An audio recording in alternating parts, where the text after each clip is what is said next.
Hey folks, today we're going to be breaking down Belle with Tacocat Cosplay. I'm Rob Swackhammer, and this is Make Them Awesome.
Hey folks, welcome back to Make Them Awesome. I'm Rob, and to that side is Taco Cat.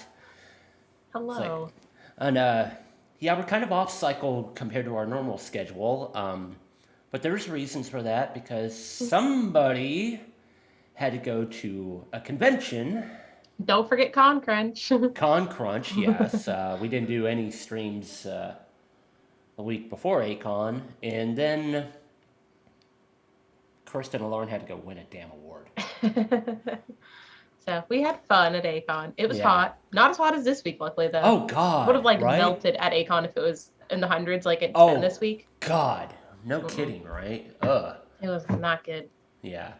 So today we're actually going to talk about your Belle costume that you actually wore to whole mat. We'll actually talk about that a little bit later.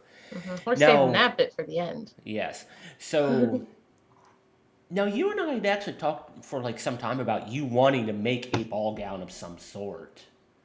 And then you finally went and did it, and you went ham on Belle. Well, that's what happened when you think about it. So, what was it? 2018, I think, is when I was like, you know what? I want to learn how to make ball gowns because Yeah. I want to make Glinda's bubble dress from Wicked. Mm-hmm. So I started doing some pedaling, but then I realized it's like, well, you know, I don't know how well I could sew various aspects of this, so I'm just going to put it to the side until I'm a little bit further along in, you know, sewing progress. Right.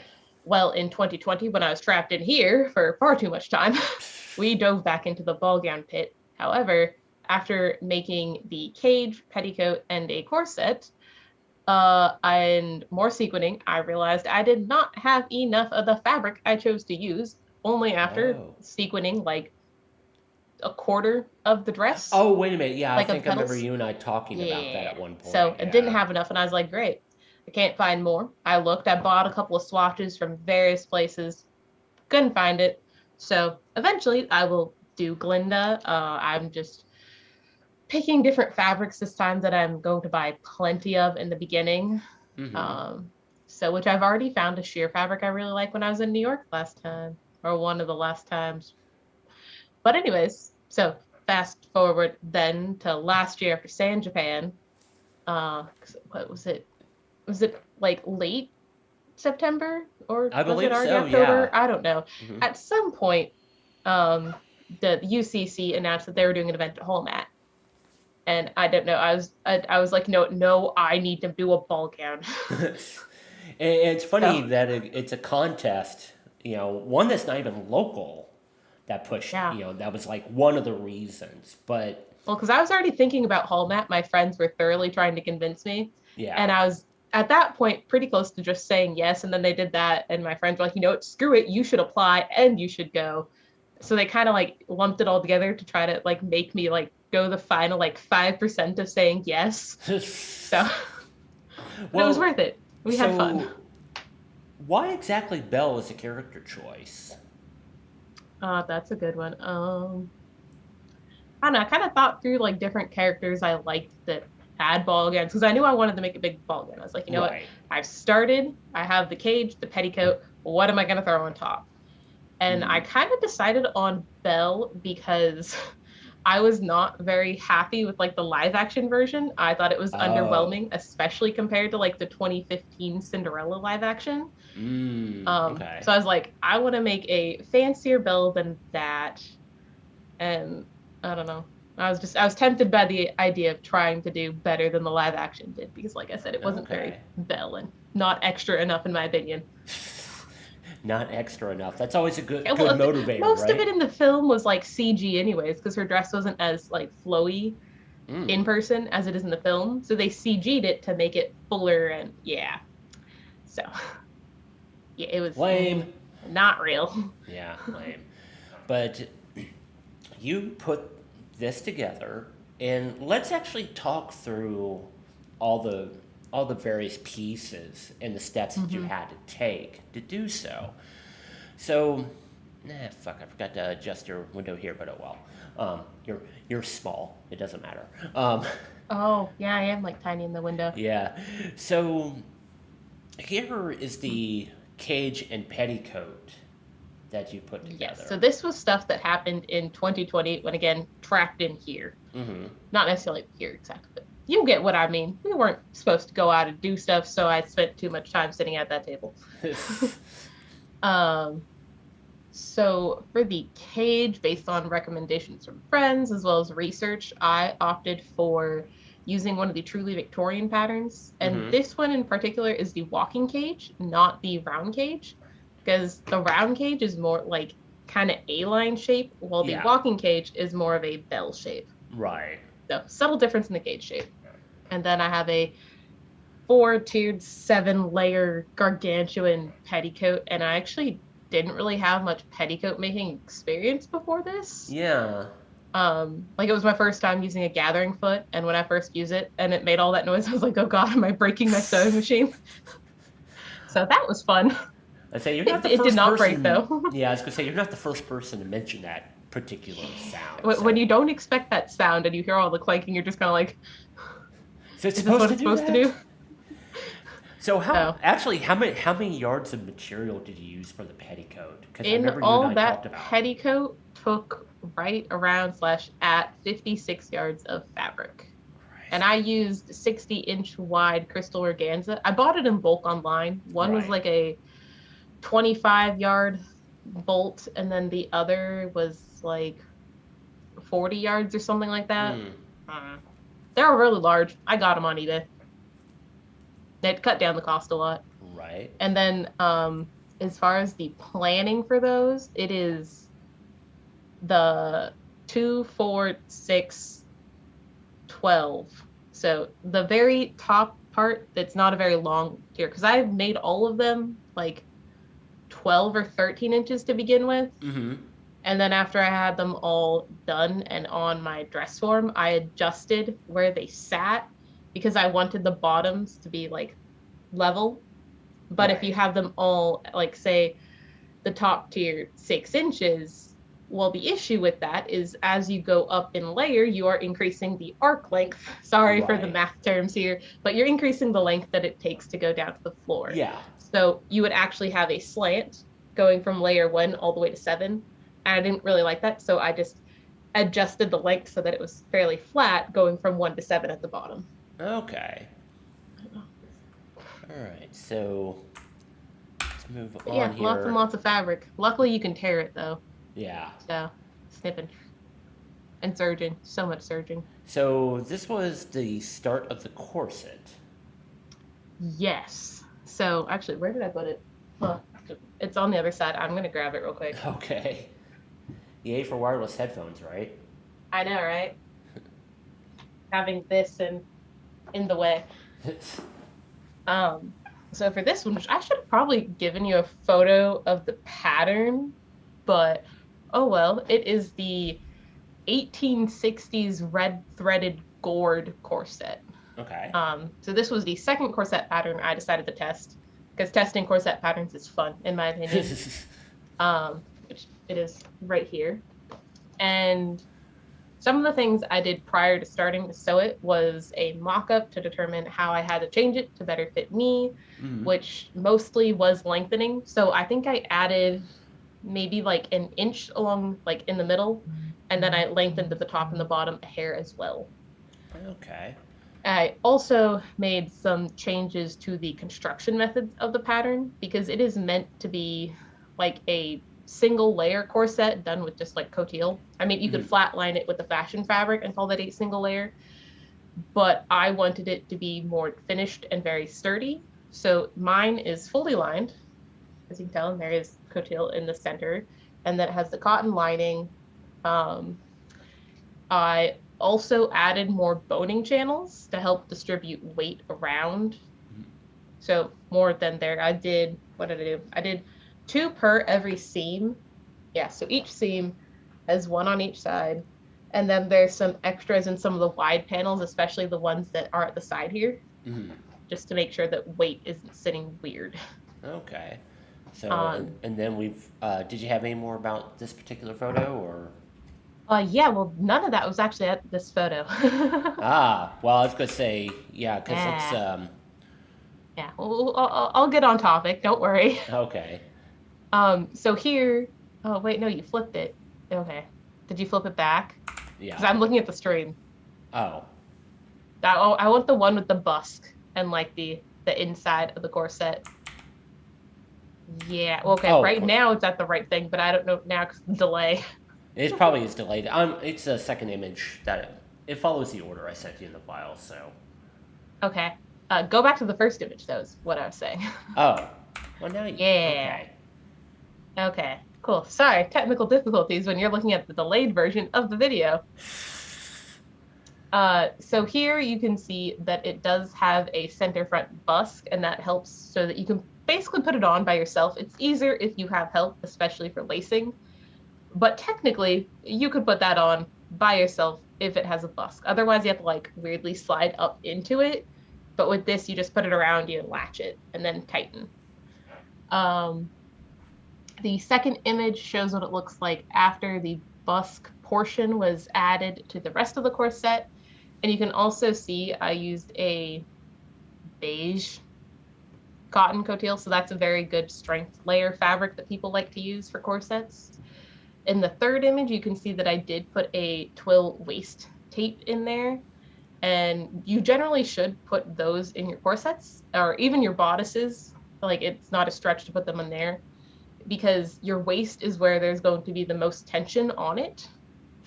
So having that makes sure you're not going to have like weird stretching, and it just helps with general stability. Okay. And then the fourth image on this little collage is the process of sewing all the boning channels.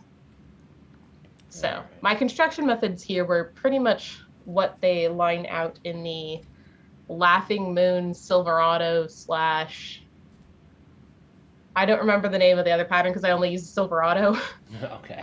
But they have a ladies late Victorian underwear pattern, and that's how I learned how to make corsets, was just reading that pattern. So the methods with the layering and how I did the channels were that, rather than the methods lined out in the actual pattern I used for the shapes of the corset pieces. Now we're good for part 2. Okay. Let's say, and I like how you busted out the heavy machinery for this particular part. Yes. Okay. So prior to this project, I did grommets with the little handheld thing. I hate the handheld thing so much. But I think maybe it was some like designer daddy thing I saw where he had one of those.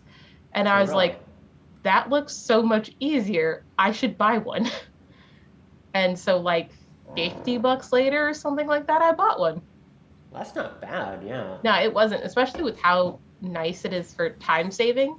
Yeah. Because it comes with 4 different little pieces. I don't know what I should call the pieces, but the sets for what size of grommet you are using. Oh, okay.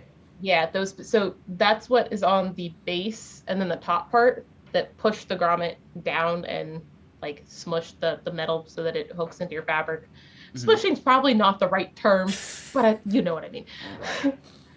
Right. So I generally use the 2 smallest sizes, and actually on this one, I think I used the smallest. Let me look. No, I used the second size on this actually. Okay. Which for these, I use the 2-part grommets. Those stay in your fabric a lot better than the single part grommets. Oh, really? Okay. Yeah, so you want the one that has like the top part of the grommet that has the base that sticks down, and then the washer piece. Okay. Because then it smushes around that washer, so it's less likely to pull out. Okay. But I've also realized I'm not a huge fan of the very teeny tiny size of grommets, because those are easy to pull out as well. I've had a couple pop out of different bodices I've made in the past. Okay. So, but yeah, so these images are the grommet process, which you can see I did put more around the waist, because again, that's where most of the stress and pulling is going to happen on it. So more grommets just help distribute the tension better. I guess that's one way to look at it. Yeah, which makes sense.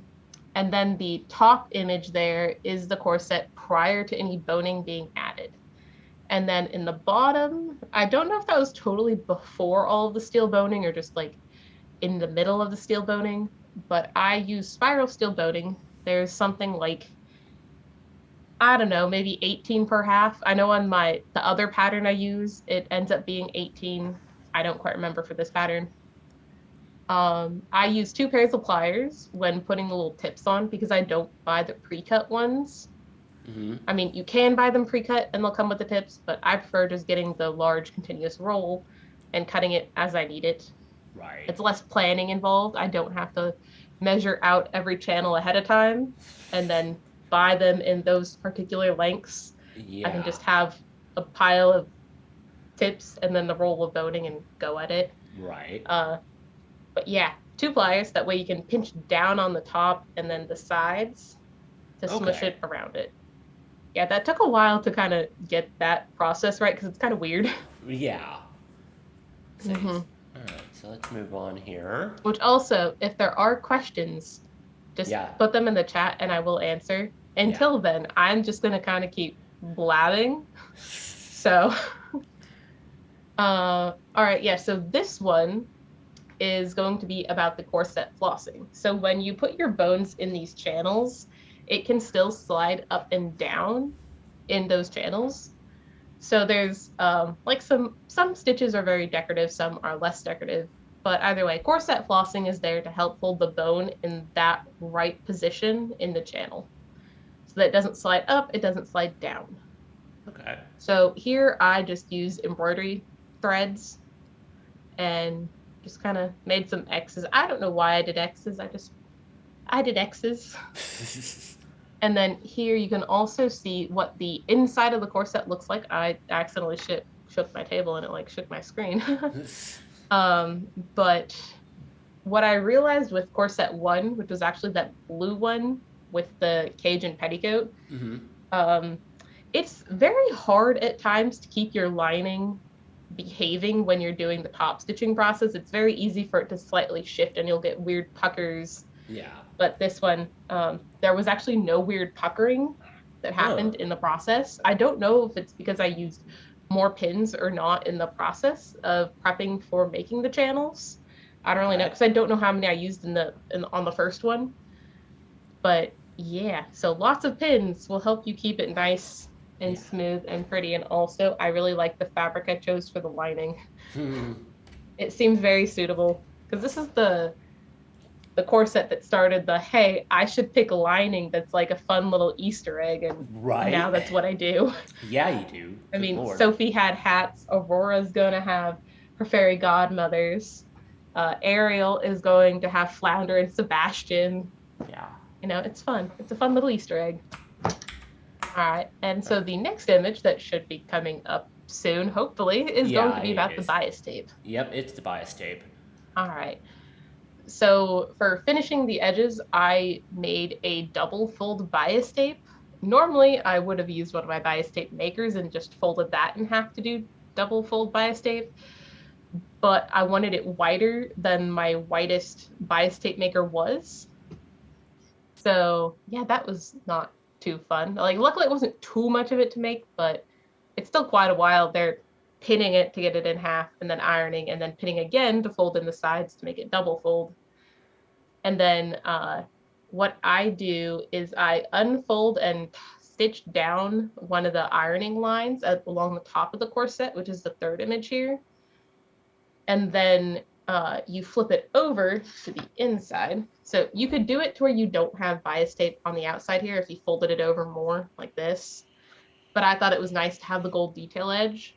And for the back side here, because I didn't want to have the top stitching, because most of them don't have top stitching there if you look at corset examples, but also me not wanting to drive my needle into like any bones or anything. Yeah. Because I mean, the process of just top stitching the first line down is stressful because you're like, okay, hopefully my flossing was good and nothing shifted. Right. For business casual settings. Well, Luis, okay. So instead of worrying about that, I hand sew, and I guess technically it's like a ladder stitch. Yeah. Probably, I don't know. I just hand sew things to where you don't see the stitching. Right. So there isn't any ball There gowns. isn't any ball. What are you talking about? Ball gown. All right. So this was actually the finished corset. Yes. So here, compared to my other ones, it is much more like in and out at the hips compared to the Silverado pattern that I had mentioned from Laughing Moon. Right.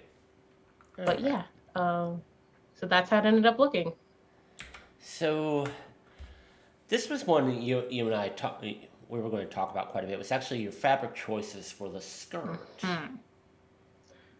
Yes. So one of my initial thoughts before I purchased everything and started stuff was, okay, what fabrics do I want to use?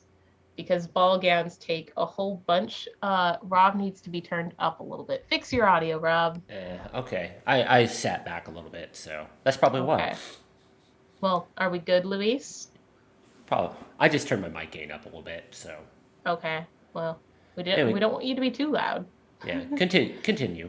Yeah. So one of the big initial questions was the fabric that I would use, and it came down to two things. Well, actually, technically three. Something I could buy enough of and not break the bank because ball gowns take a lot of fabric. Two, what was a decent shade of gold, because unlike the Disney Parks princess, I didn't want to do yellow. I wanted something more gold. And three was the weight of the fabric, right? So I ended up opting for a charmeuse satin. I used two colors of it. The darker one you see in those images is the mist gold. I think this one might just be called gold, but that one under there is mist gold. And the reason I went charmeuse satin is its weight per yard is only like 4 ounces. Really? While bridal satin is, I wrote it down earlier. Bridal satin is 7.2 ounces per yard, while matte satin is 9.2 ounces per yard. So matte satin would be more than double the weight, just fabric alone. Yeah. If I used that.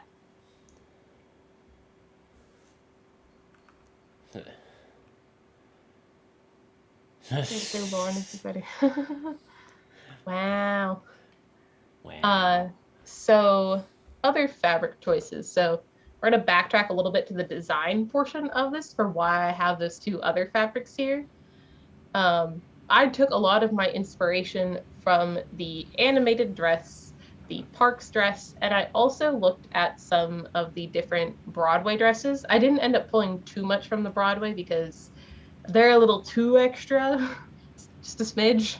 If you've seen them, you know what I mean. But for the Parks one, on the bottom tiered section, they have the base fabric, a lace, and a sheer fabric of some variety. It might be chiffon, I don't know. But I ended up deciding I would use a crystal organza that I had on hand. So that was already in my stash. And I found that gold lace for, I want to say maybe like $10 a yard on Etsy.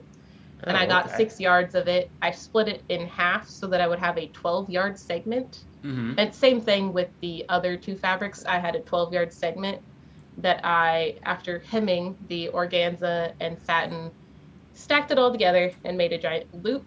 And then that loop was gathered down because it is attached to a circle skirt under here. Right, so this portion is a circle, Yeah. That portion is the 12-yard gathered Yep. layer And we'll actually thing. show more of that Mm-hmm. here in a moment. Next, actually, let's move on there because there's what we're talking about. Yes, so you can see the giant donut, which is what I like to keep calling that portion of it. I mean, it's basically what so it the is. first image you can see right after I put the tiered part on the circle skirt.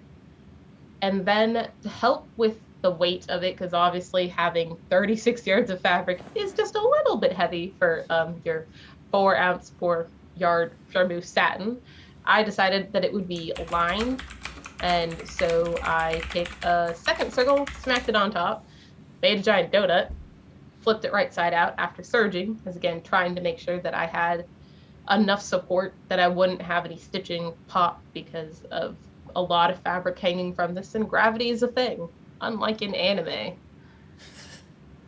So, and also, well, you can't actually quite see it too well in that one, but I'll cover the closure actually when we talk about the top skirt, because I'll turn this around to show it. Okay. So now Want we're to on eat to a donut? Well, so now we're on to the top skirt here. yes. So for the top skirt, this took not necessarily a lot of math to figure out, because I don't know, thanks to all the calculus, I'm good at going from 3D to flat, I guess. And what I ended up figuring out, well, the basics that I started with was I wanted a panel that would be center in the front, and at the back middle I wanted there to be a seam just to make closures easy, so I didn't have it like at the side. So that told me I wanted an odd number of panels, and I ended up deciding on what I think 9. Okay. Maybe it's 9. I considered 9 11, and I didn't do 11, but I'm fairly certain I didn't do 7. But it was an odd number, so I had center front not on a seam, but center back on a seam. And I made some giant, I guess, triangular pieces, even though technically it's not a triangle because it has 4 sides, but that's the best way to describe it. It's a trapezoid. Yeah, but it's a really weird trapezoid. Oh, okay. Because it's very tiny at the top. Because what I did, I think I maybe made it like 7 or 8 inches at the top of each panel.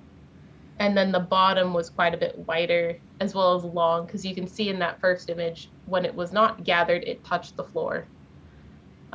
So then I test some gathering to make sure, was this shape enough? Did it drape well enough? And it did, luckily. I also checked my lace then and realized it was not quite the right color and did not go well with my yellowy gold. Oopsies. Which brings us to the next image. All right. So this was one you had a lot of fun trying to figure out, was actually the dyeing. Actually, not really. It didn't take too much testing. I just took a little piece of it, tossed it in some yellow dye, and then it matched my gold fabric well enough. And I was like, good, we're going. All right. So I dyed, what did I get, 6 or 7 yards? I don't remember. Something like that. It was enough to go around the circle-ish shape that I ended up creating with all 9 panels and have a little extra. And then before sewing, I trimmed it down because it was a bit too long. So trimming and then rhinestoning. So each of the little like circles along the scalloped edge has a rhinestone. Every flower has 1 big rhinestone and 3 little rhinestones. Yeah. Gotta have like that little, the little bit of a little sparkles. Right? Just little sparkles. All right. So, and this is more work on the skirt. Yep. Yeah. So after I prepped the lace and got that to work well enough with my color scheme, I started sewing. So the way I did this, which you can't actually tell from these images, is I made 2 layers of those panels. So there's the satin layer, but there's also a lightweight lining fabric. So I cut all the panels from each, sewed the seams. I sewed them together, sandwiching the lace into that seam that combines them. And before doing any of the gathering work, I had to do some some understitching. So that's where Mhm. you stitch the lining in place. So you iron back your seam allowance towards whatever's going to be on the inside and stitch. Because otherwise, this was sitting not very nice. It was very lumpy and Oh, baggy okay. looking. So doing that made that nice crisp edge for the lace to come out of. Okay. But now we get to talk about the gathering, which was the fun thing to look at because I did look at a couple of different tutorials. Some people just took elastic and stitched that down there. But the people who Okay. did that only did one layer. They didn't have lining. And my issue with that was, Oh. okay, what if I am not quite precise enough and the underside is either stretched too much or too little to where it doesn't match the top Mm, layer? So there's a right. mismatch in those lengths. So I was like, okay, we're not going to bother with elastic. So then what can we do? I opted to do my preferred method of gathering, which is a zigzag stitch over, I think technically it's like crochet thread, Mm. something like that. It's thicker than embroidery floss, and it makes things very easy to gather because I hate gathering by hand, doing it the basting stitch method. Oh God. It's not my friend. I don't like it. I prefer this a lot. So I flipped it so it was like so I could just get to so the word barf. The top seat, like the waistband wasn't on it, so I could just flip it right side Mhm. out. Or yeah, you know what I mean. I flipped it. And down each of those seams, so the lining one as well as the satin one, I did the stitching over the zigzag over to gather it. And I did some like tack stitching over a knot at the very bottom here for both layers so that it would hold. Okay. And then from the top ends of those threads, I did not tack those down. So I was able to kind of hold where I wanted it to start and slide the thread at the same time. That way I had the same length for that seam. Okay. And that's the process that happened between 2 and 3 was that pulling of those threads, sliding them. Now, obviously, though, you wouldn't want to rely on that thread to never break, right? Because you don't know, things happen. You dress snags on something, and you Right. don't want that to pop, and then suddenly your beautiful gathering is undone. So what I did then was over that gathered seam allowance, I did some top stitching to reinforce and hold the gathers in place. So even if I tug on this, or heck, if I opened it up and removed that pink crochet thread, it would still be gathered like this. Oh, okay. So that's what that fourth image was, is me top stitching it in place on the seam allowance. All right. So Why moving not on a here. rhombus? I don't know. Because not a rhombus. Ah, So bodice fun time. yeah, the bodice now, because this is you do like making your pattern, and then the mock up. Mm-hmm. Yeah, so the issue with ball gowns is you can't really go with like your shape for making that pattern. Surprise. Yeah. Because of how much your petticoat and cage adds into the skirt on top. Like previously, what I had done for Zelda was just pattern on top of the corset. Right. So for this, I had to pattern on top of everything that would be under it to make sure it was the right shape.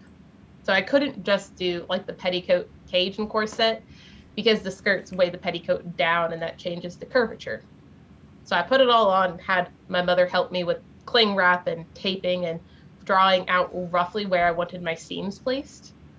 And then split that duct tape pattern apart, created a mock-up. From there, I was able to see, okay, here needs a little bit of changing in the pattern and this there. So, because like I had tried it on me, I didn't just go with how it looked on the dress form, since my dress form is not an exact replica of me. Right. Yeah. But this was just to get an idea and show that it was easier to throw it on there than me for a photo. Right. All right. Yeah, so I think there were maybe like 2 iterations of the pattern, so 2 mock-ups ended up being made. Okay, I was wondering about that. Mm-hmm. Yeah.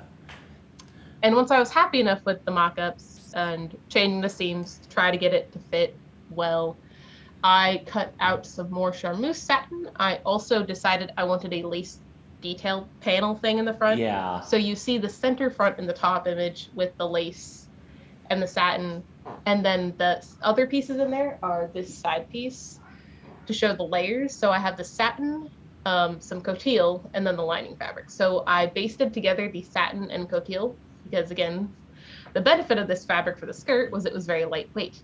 Mm-hmm. The disadvantage for a bodice is it was very lightweight and flimsy, which would mean it would be more prone to wrinkling. So I wanted to reinforce it more. Right. And so after everything was stacked together, I serged all of my edges because we like serging, especially on fabrics that like to fray. Yeah.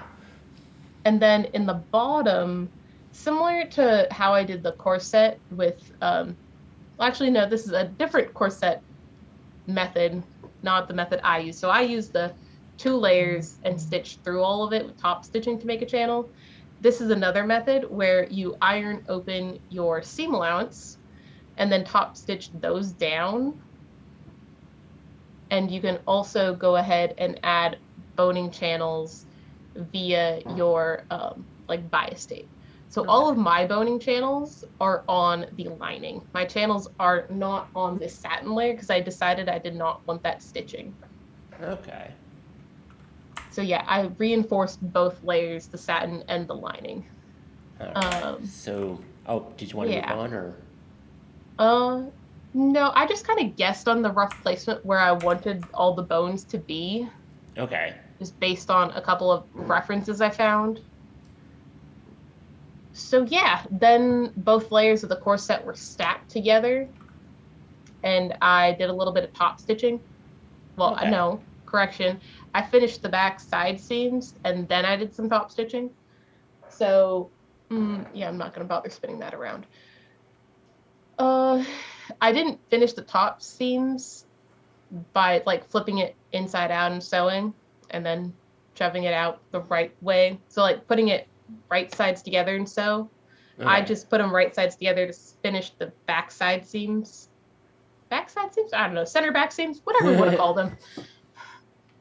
I also actually did do some of the top stitching method for boning because that how it placed. Actually, let me just spin this. Oh. Don't tip it over. I make no promises, apparently. Okay. It doesn't look very pretty because I just have it pinned on here because I decided to be lazy and not lace it. But after I sewed this seam, I flipped it right side out, pinned it well so all my stuff lined up, and did 2 sections of top stitching so that I could create a channel here and then one on the other side of where the grommets would be. So there's like an inch spacing between those 2 bones because otherwise it would wrinkle in the back. Okay. So, yeah, we don't want wrinkles. Alrighty, so did you swap the image? I'm going to now, so. Okay. I'm hoping that doesn't fall over because it was shaking a little bit. Yeah. She knows, yeah, ha ha ha ha ha. Clearly knows nothing about the physics. Right. So the first image here is where you can see after I had done the finishing to the back, but I hadn't finished the top and bottom edge. And what I opted to do was, similar to finishing the corset, I made some matching bias tape. But this time, instead of having it showing, I pulled it over, pulled it back enough so that the bottom edge was that seam connecting the bias tape to the bodice. So that's why there's a little seam line right here. And then if you flip this, you see the gold and then the lining. And then we're almost done at this point. The things to do were adding the little band thing, which is pretty much just a giant rectangle that I did a little bit of gathering in right here in the middle. And then I hand tacked it down a few places along the top of the bodice. My flowers were pretty easy to make. It's a long strip of fabric that I finished the ends on. So I had it right sides together and just folded it and sewed, kind of like how you do a waistband. Okay. And then I serged the edge, did a hand basted stitch along this giant rectangle and gathered it. So I had like a section of gathered fabric, maybe this long, and then rolled it up, did some stitching through the base, and I made a flower. Yay, flowers. I pretty much just looked at like fabric flower tutorials and think the shape I kind of liked. These aren't necessarily roses like hers, but they were one of the better options I saw.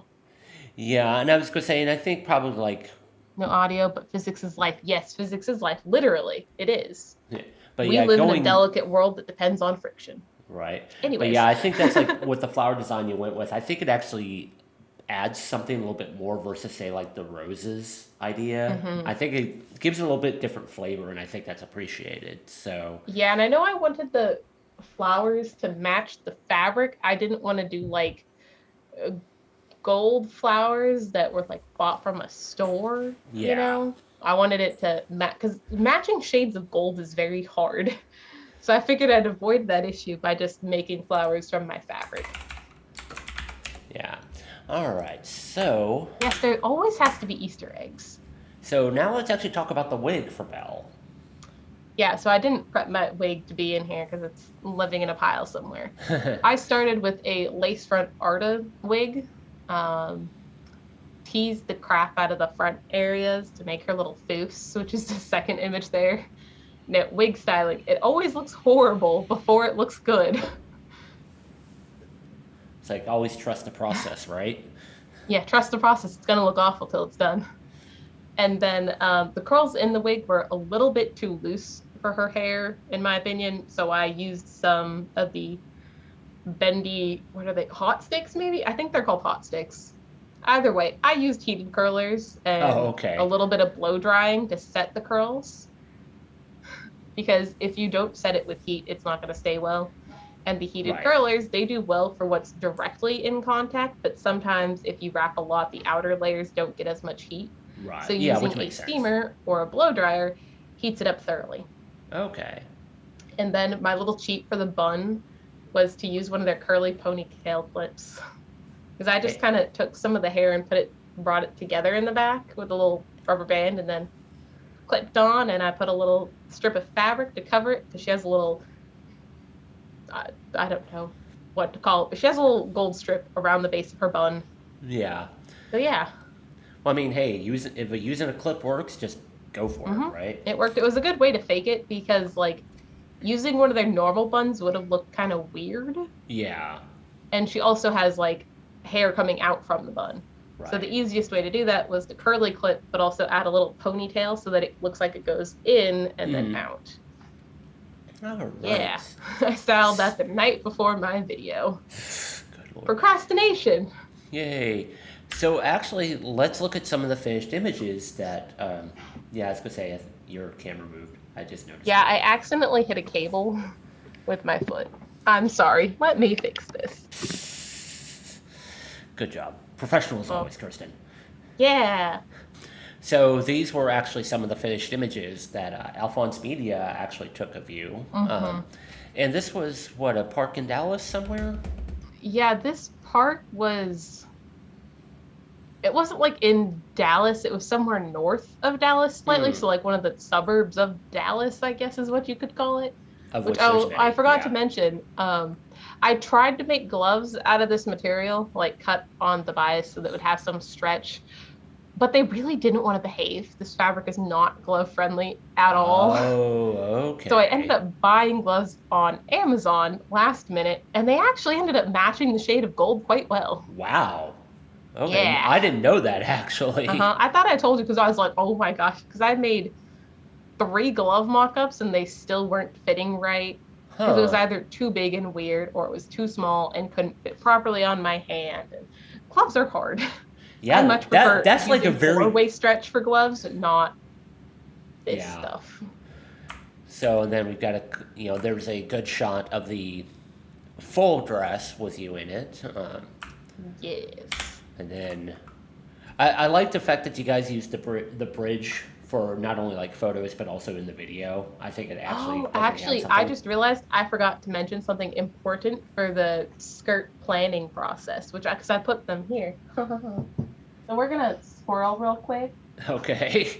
So what's important when you're figuring out that length from your waist to the ground is what shoes you're going to be wearing with your ball gown. Yes. Very important. So initially, I planned it to these, and it did work well for this. However, during this shoot, because I got dressed in the parking lot.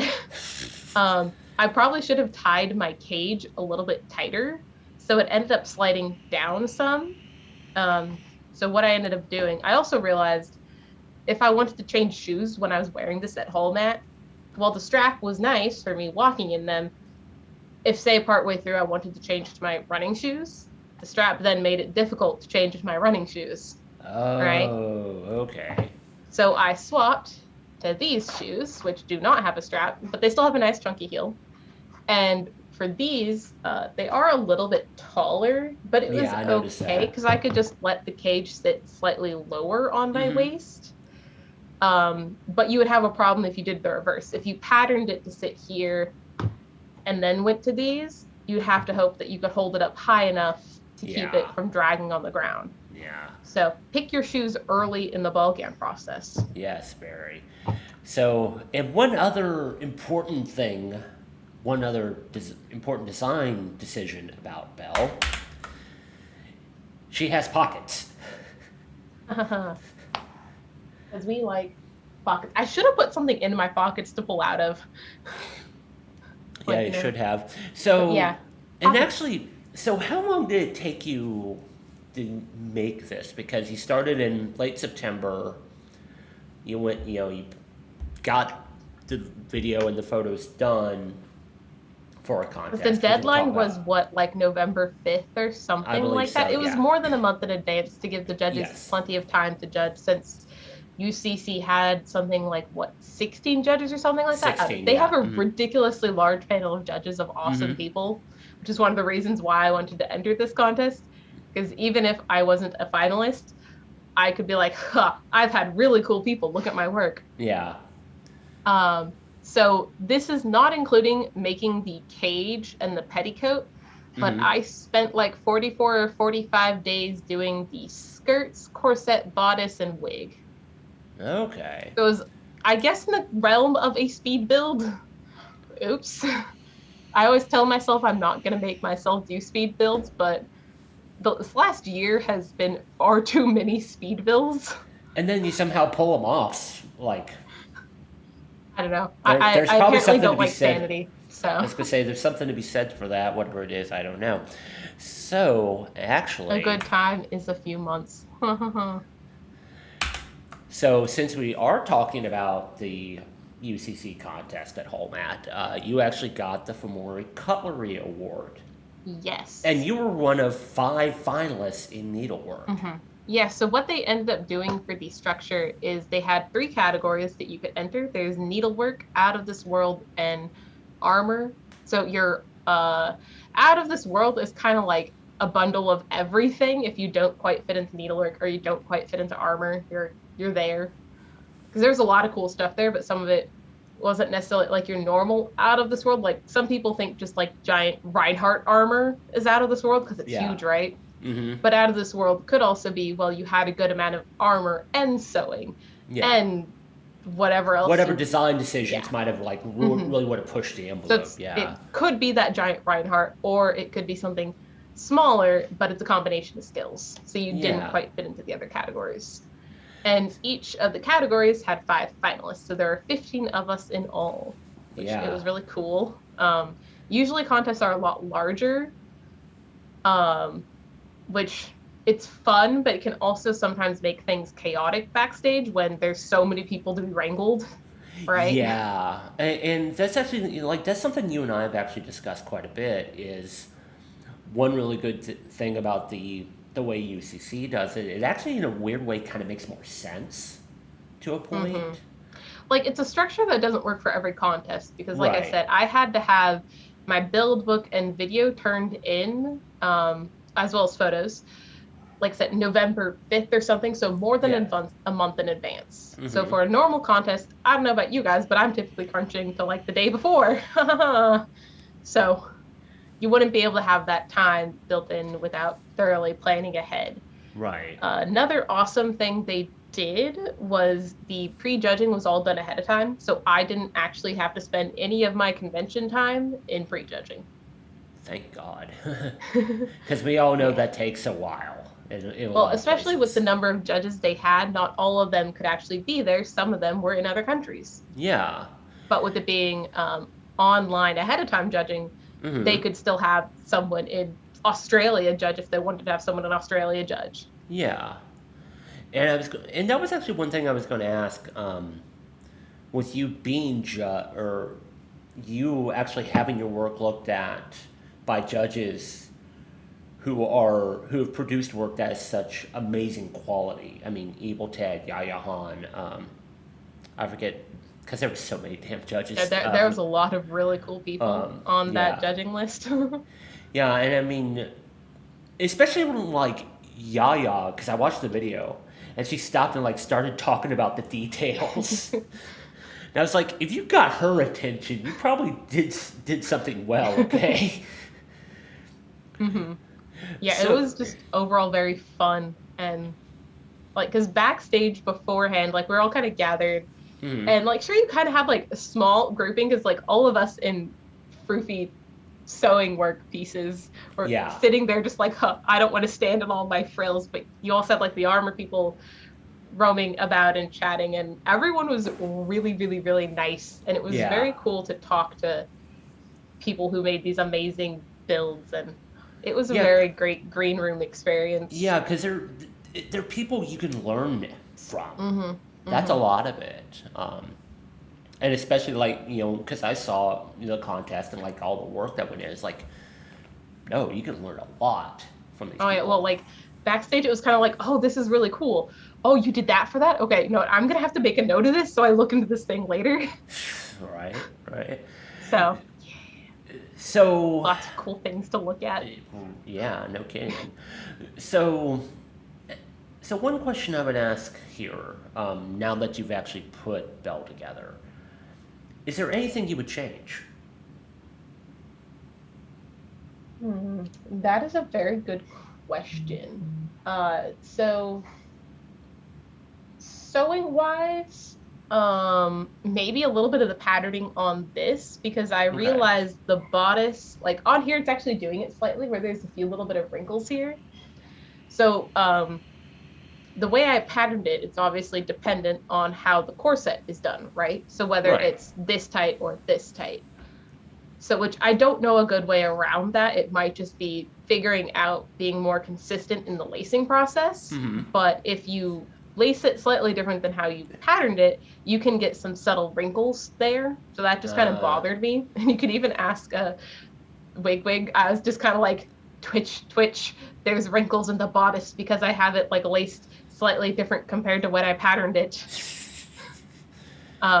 So that and another wearing thing that I actually need to change in the future is right now the cage laces with like gauze grain ribbon to hold it okay. together. Mm-hmm. But at home, even with my taller shoes, it kind of like slid down. So at some points it was Oh, kind of dragging and I had to like try to wiggle it back up. yeah. So it was things I realized in the wearing process that there's those two things are the big things I would probably want to change. Mm-hmm. Other than that, I'm trying to think if there's anything else that I would really want to change in the build process, but I hammered out a lot of my kinks in the planning stage because I did a lot Right. of research into um, how ball gowns are made. And in the process of that, me just thinking, okay, so if we do this, what could go wrong? If I did this, what could go wrong? See, this is where physics brain comes in hand. Look Right. at it before you even start and you're identifying, okay, I have this and this, but if this happens, then what? If this happens, then what? So it overcomplicates things, but it pulls out a lot of stuff. So I Yeah. don't necessarily make too many sewing things I end up regretting in the final product. Right. Yeah. I mean, So not that I don't ever have regrets. I trust me, my seam ripper lives next to my sewing machine and it is my friend. I was gonna say, I think that's probably true for any cosplayer, honestly. Uh-huh. Uh, so actually, what's potentially the next ball gown you want to tackle? Well, I already know the next one, and I technically already mentioned it on this stream, but it's Yeah, not one for me. It is one for my sister. yeah. We're going to be making her Ariel. And yes, I say we because Lauren wants to help some more in the construction process. I don't Yay! exactly know what parts she's going to be helping with, because if you compare like sewing skill wise, I have more experience than she has. But so far she's been incorporated in the planning phase, which, where did I put my paper? I think I have it here. Which actually, because you didn't show the image of the planning phase of Belle. Maybe it's here, because we don't want to look at general relativity. That's pain. Trust me. I know. So what I start with, so like Belle was a similar thing where I'm not an artist, don't hold my doodles against me, but I kind of doodle out the rough idea and start making notes. So like for Belle, when I drew the bodice, I kind of did some squiggly thing in the center front because I knew I wanted to use some kind of lace just to add a little detail. I knew I was going to put flowers here rather than like buttons like the Parks character has or something. One of the versions has buttons instead of flowers. And I was like, I don't really want to do that. I knew I wanted this to be layered, kind of like the Parks version. So I tried to draw that in. Okay. So that's the phase we're at right now. Currently have a debate about the underskirt. So, which I could share my debate with you if you would like. We'll actually leave that for another time. Probably after you get that and Aurora done, we'll probably talk about those. Aurora's going to be fun, which Instagram does not know good, but I've shown it on my Twitch what fabric I've chosen. So I'll show you guys too. I'm not making it pink or blue. I'm making it both. 3 to 4 Easter eggs. You're correct, Louise. He says let's go with 5. Let's go with 5. 5 what? 5 Easter eggs for 5 Easter eggs? Oh, okay. So does each hidden Mickey count as an Easter egg? Ooh. Or is like all the hidden Mickeys just one Easter egg? We need to know. How does this work? Because technically, like on this one, you could argue that my rhinestoning on the flowers could be a hidden Mickey, right? Yeah, technically. True. So we need details on this, Louise. How do you define it? That's a good question, yeah. Each one counts. Okay, so then there's more than 5 on this, and there's definitely going to be more than 5 on Aurora. Because I don't necessarily know if on the skirt itself I'm going to be doing rhinestones and stuff like that. But like for the white details, there could potentially be some added sparkle. And maybe on the bodice, because my current debate for the bodice is machine embroidery. Or maybe a little gold work. I don't know. We'll see what kind of extra I decide to be, how much I want to torture myself. Probably a lot of torture is probably knowing you, yes. So, that's all the socials on there. So, but no, this turned out really, really well. You got recognized at Hallmat in the UCC contest. And it was just overall fun getting to wear a ball gown. Yeah. I mean, twirling in this. Right? Like, not that Sophie's not fun to twirl in, because Sophie's very twirly too. It's a huge circle skirt gathered down. But there's like a lot more fabric to this. It's a different kind of twirl. Yes. So expect more ball gowns from Kirsten in the future, apparently. Yes. So, though the next one, like I said, it's going to be Ariel's pink one for my sister. And whenever we talk about that again, I'll actually be able to report what Lauren helps with on it. Maybe I'll make her do like a lot of the boning and whatnot, because she doesn't like hand sewing. So I can't make her hand sew stuff, sadly. So that's all on me. I don't know what sewing, like machine sewing, I would tell her to do. Maybe I can make her do some serging or like some basting to put stuff together. But I don't know. We'll have to see. To be continued. To be determined. Start playing the baseline roundabout here. Which I guess we could technically start kind of wrapping up, but do we want to talk some about our future plans? Because I do have something to say about our future plans. Yeah, and actually, let's go ahead and talk about that, because part of the reason, we wanted just to discuss Belle anyway, especially with the first foray for Kirsten doing a ball gown. But one of the things we would like to do is actually bring on other people to talk about their builds, how they approach things, what was the material selection, how they just went through the process. And Kirsten actually did put out a question on Instagram about it, and Yeah, because it's actually kind of random how we came upon this. Because yeah, we decided, okay, we're gonna do this, but then I was like, I'm getting quite a few responses that people really like this idea and that they want to hear more about what goes into a build because sometimes people share their build book, sometimes they don't. yeah. Which this obviously isn't as thorough as my build book was. If you want more information, please let me know. This is just kind of a speed run of the details without getting too into the details. Well, this helps for some stuff coming up in the future. Yeah, I'm planning some fun stuff in the future. But yeah, so after people responded to me, I was like, hey, Rob, what if we try to, bring other people on to talk about something they've made, choices they've made, maybe their favorite parts of it.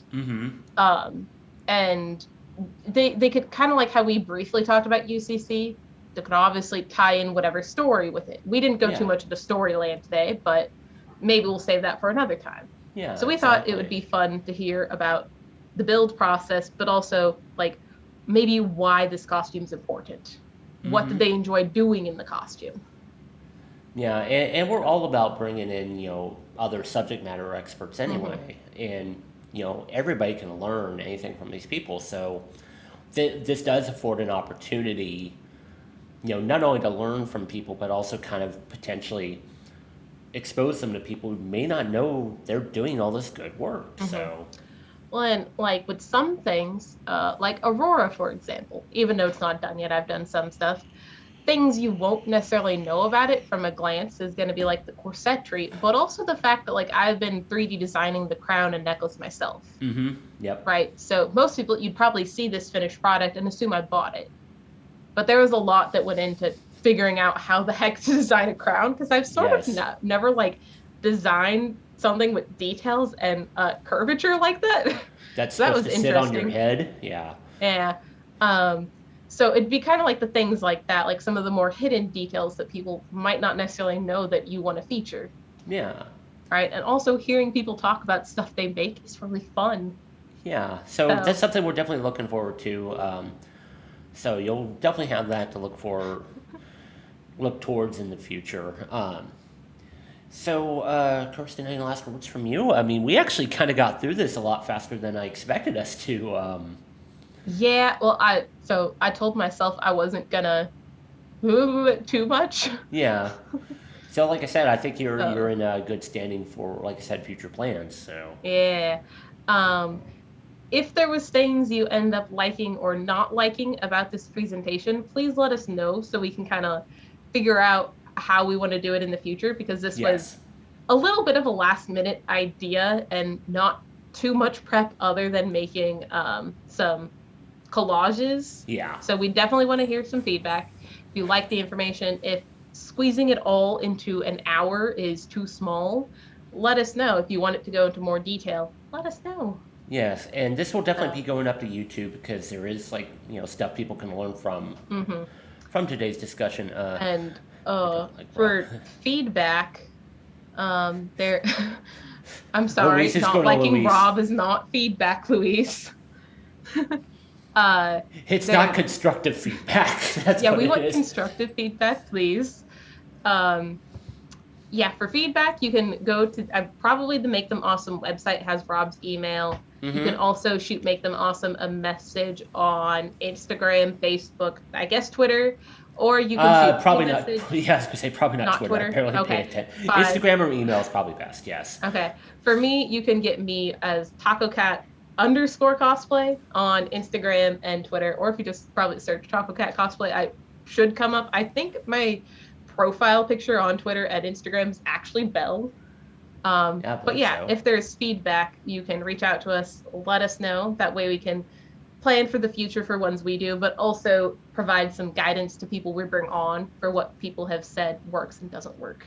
Yeah, so like I said, we're definitely looking forward to the opportunities we have with this idea, and we definitely want to run with it. And then, of course, we'll be doing, our usual other stuff. Shenanigans. Yeah. You'll probably see some more Genshin, just going to say. Yes, we actually need to, Genshin our butt off, which I was going to ask tonight. Do we want to plan, to come back later for a brief Genshin stream? No, I was going to edit this and upload it so people have it. That so. won't take all night. We can just do like an hour of Genshin. Uh, We gotta hit 24, Rob. We want the Primo Gems. we can do that later in the week. Come on. There's multiple days in a week, you know? Anyway, so, yeah, thanks everyone for joining us. There was a lot of information shared. Like I said, this is going to go up to YouTube later. So if you have any suggestions for content, feel free to hit us up. And or if you want more information, I can always provide more. Yeah, right. This is a very tame, toned down version of all of the information. Yes, it is. I can talk a lot about sewing. Probably too much, but. Yes, she can. Yes, she can. So anyway, folks, thanks for joining us. If you want to find out more information about us, go to makethemawesome.com. You can find everything there, including all of our photos, videos, and a lot of articles about the world of both cosplay and photography. And of course, most importantly, get dumb ideas, make them awesome. We'll see you next time. Or make them floofy. God damn it. Squirrels!